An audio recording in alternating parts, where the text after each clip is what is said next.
excuse me, on the left over here, we have individuals who are religious fundamentalists, religious fanatics, and this is the expression, RT-PCR, real-time PCR expression of the VMAT2 gene. Over here, we have individuals.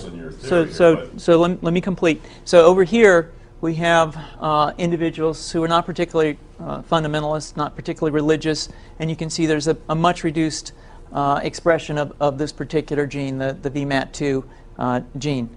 Another evidence that supports our hypothesis for the development of this approach. So what you're suggesting here is by spreading this virus, we're going to eliminate individuals from donning on a bomb vest and going into a market and blowing up the market. So our hypothesis is that these are fanatical people, that they have overexpression of the VMAT2 gene, and that by vaccinating them against this, we'll eliminate this behavior.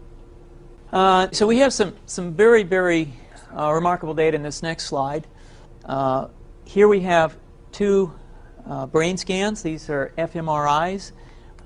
These are two different individuals with different levels of expression of VMAT2.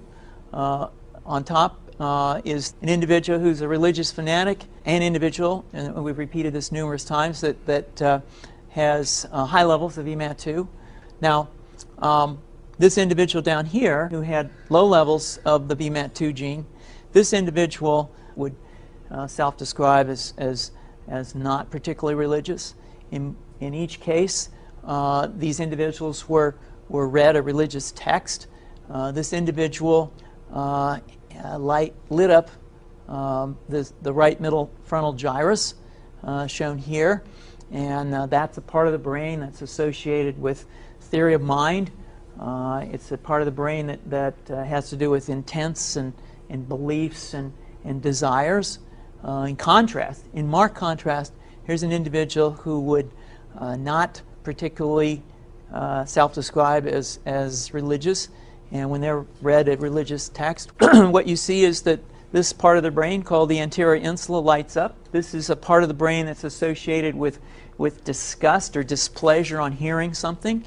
So you're suggesting I take a CT scan with me when I'm evaluating people to determine whether I put a bullet in their head? So the data that I'm presenting here supports the concept that we're proposing, and I think that we would not propose to do CT scans or fMRIs on individuals out in the hinterlands of Afghanistan. The virus would immunize against this VMAT2 gene, and that would have the effect that you see here, which is it's essentially to turn a fanatic into a normal person. And we think that will have major effects in the Middle East. How would you suggest that this is going to be dispersed? The aerosol? Well, so the present plan and the tests that we've done so far have used respiratory viruses, such as flu or rhinoviruses, and we believe that that's a satisfactory way to get the exposure of the largest part of the population. Most of us, of course, have been exposed to both of those viruses, and we're quite confident that this will be a very successful approach. This is fascinating. What's the name of this proposal? Yeah, so the name of this project is FunVax, which is the vaccine for religious fundamentalism. And you have a proposal already?